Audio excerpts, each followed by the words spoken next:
Alors, mes amis, le pape François nous a fait un beau cadeau pour cette année. Il en a fait l'année de Saint-Joseph. J'ai le goût de vous dire ceci. Souvent, dans la maternité, le père est un peu effacé. Et on voit beaucoup tout ce qui se passe avec la mère. D'ailleurs, c'est très visible à travers son corps. Puis, le père a l'air un peu comme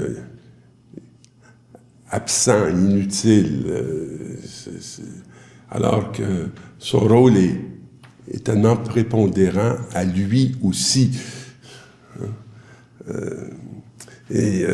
Je pense que de célébrer cette fête va nous permettre de méditer beaucoup sur la réalité du Père, qui est une dimension très essentielle je dirais, dans l'équilibre que va trouver un enfant dans la communion, dans la conjugalité des parents, dans l'harmonie qui va lui permettre de s'unifier. Et je pense que l'homme et la femme ont un rôle mutuel de protection de l'un et de l'autre, et aussi, ensemble, de l'enfant. Alors, la première lecture qui nous est proposée, c'est la parole du Seigneur qui est adressée au prophète Nathan. « Va dire à mon serviteur David, ainsi parle le Seigneur, quand ta vie sera achevée et que tu reposeras auprès de tes pères, je te donnerai un successeur dans ta descendance qui sera né de toi, et je rendrai stable ta royauté. » Moi, c'est quelque chose qui m'habite beaucoup, la descendance. Et quand je regarde un peu la destinée du peuple canadien-français à laquelle j'appartiens, j'ai difficulté à voir la pérennité, tellement la réalité est comme autre. Et chaque soir, je prie. Et là, un truc que j'ai trouvé pour être dans l'espérance beaucoup, je me dis, il n'y a plus beaucoup de mon peuple canadien-français qui remplit les églises. Puis là, je me suis dit, ben, coudonc, il y en a beaucoup qui sont au ciel, dans l'église triomphante. Fait que je me mets en lien avec tous les Canadiens français qui ont travaillé sur cette terre au nom de Dieu pour transmettre la foi chrétienne. Et j'appelle le successeur. Je ne sais pas c'est qui le successeur, mais j'appelle le successeur. Et je vois aussi la grandeur du ministère qui a continué pour faire que cette terre soit une terre qui témoigne de la foi en Christ, en Jésus. Alors, un descendant né de toi, et je rendrai stable sa royauté. On est un peuple de prêtres, prophètes et de rois. Il ne faut pas l'oublier, c'est des dimensions très fondamentales. Je serai pour lui un père. Alors, la paternité de Dieu n'est pas finie. Hein? Il sera pour moi un fils. Alors, ce peuple qui aura probablement un visage très métissé, si on regarde la réalité actuelle dans laquelle on est plongé. Et ta maison et ta royauté subsisteront toujours devant toi, et ton trône sera stable pour toujours. Alors, notre cher ami Joseph, vous savez, était le patron des Canadiens français. Il l'a encore. C'est pas le genre de mission et de responsabilité qui se dissout comme ça. Alors, c'est très stable. Et il est encore. Et ce qui dit que cette mission des origines de la venue de nos amis européens, elle se perpétue, elle se continue au-delà des aléas de l'histoire. Frère, Dieu a promis à Abraham et à sa descendance qu'il recevrait le monde en héritage. puis vous entendez bien, là, on parle toujours du peuple, d'un texte à l'autre, cette dimension de peuple. Dans une société individualiste comme nous, on l'a échappé. On l'a échappé beaucoup. Non en accomplissant la loi, mais en devenant des justes par la foi. Alors ça, je demande beaucoup cette lumière-là, mon Seigneur, comment je peux être bien ajusté à la réalité actuelle dans laquelle je suis invité à assumer mon appartenance à une descendance qui avait mission d'établir la foi catholique en Amérique du Nord. Et c'est par la foi qu'on devient héritier. Ça, voyez-vous, c'est une belle façon de nous rappeler comment ça se fait. Et c'est un don gratuit. Et la promesse demeure valable pour tous ceux qui sont descendants d'Abraham. Nous sommes des descendants d'Abraham. On est des descendants aussi de ce peuple. Non seulement parce qu'ils font partie du peuple de la loi, mais parce qu'ils partagent la foi d'Abraham, notre Père à tous. J'ai fait de toi le Père d'un grand nombre de peuples. Et c'est ça qui est frappant pour moi aujourd'hui de notre histoire. C'est comment nous ne sommes plus qu'un peuple envoyé vers un autre peuple précieux que sont les Autochtones, mais nous sommes aussi en présence de toutes les nations qui sont dans notre maison et sur notre terre. Mais cette maison, c'est pas d'abord la nôtre, c'est sa demeure à lui. C'est nous qui habitons sa demeure. Et nous sommes invités à l'habiter maintenant avec cette multitude. Et je dirais à se réconcilier avec ceux qu'on a peut-être mal vus ou mal reconnus, que sont nos frères autochtones, qui nous ont appris beaucoup. Et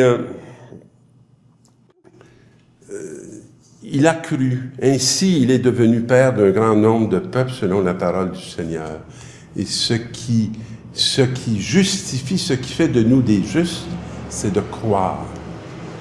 C'est pas d'abord juste d'accomplir la loi, c'est de croire. Vois quelle descendance tu auras. Et ça, moi, le soir dans ma prière, j'adhère et je m'étonne déjà de cette descendance que je ne peux pas visualiser, que je ne peux pas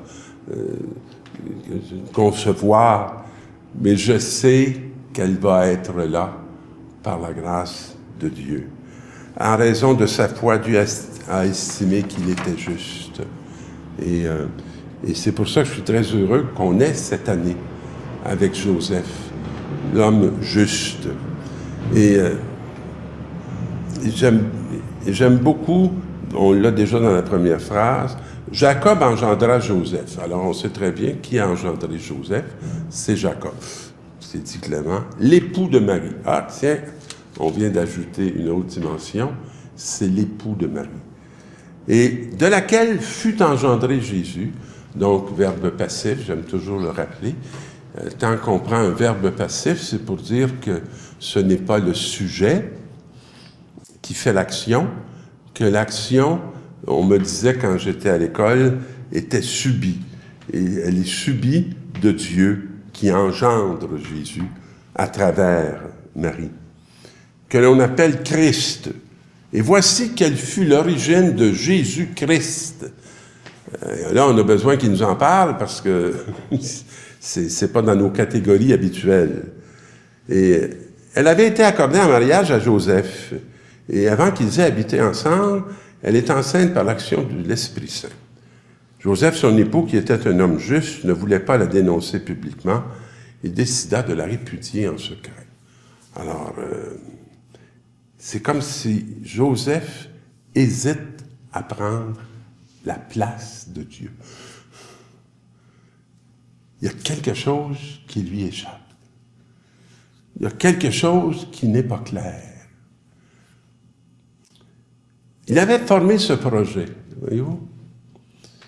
Et l'ange du Seigneur lui apparut en songe et lui dit, « Ne crains pas de prendre chez toi Marie. » Comme ça a dû être libérateur.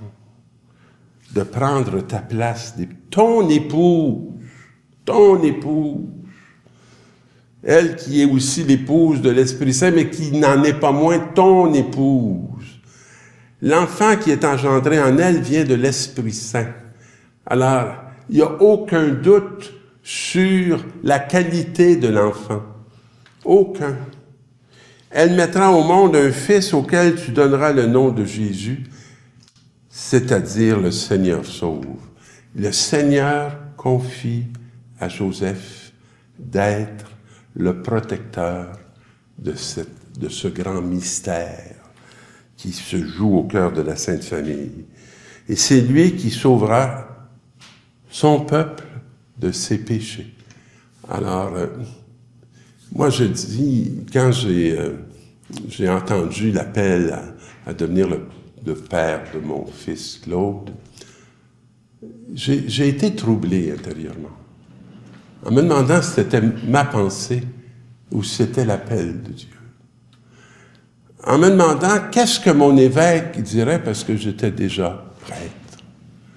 Et je me souviens d'avoir dit dans une de mes prières, « J'espère que mon évêque a le charisme de Joseph et qu'il ne fait pas que reconnaître ce qui passe par lui, mais qui reconnaît aussi sa responsabilité dans ce qui passe par l'Esprit Saint, parce que je ne pourrais pas me sentir dans l'obéissance et dans la vérité s'il n'authentifie pas cet appel qui n'est pas un appel qui vient de moi, mais qui vient de Dieu et qui doit s'incarner dans une histoire sacerdotale.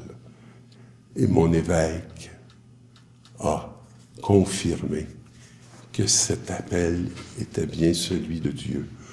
Je souhaite une présence de Joseph dans tous les liens conjugaux, pour qu'on n'avorte pas le fruit de l'esprit, mais qu'on s'ajuste au chemin par lequel Dieu innove sa venue pour que le Seigneur vienne sauver tout son peuple.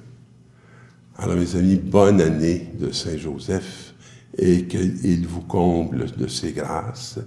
Et un des apôtres extraordinaires de cet homme chez nous est évidemment notre ami, le frère André, qui nous a laissé toute une basilique pour qu'on continue de rendre grâce pour ce grand don de Joseph, très présent dans notre cité à Montréal.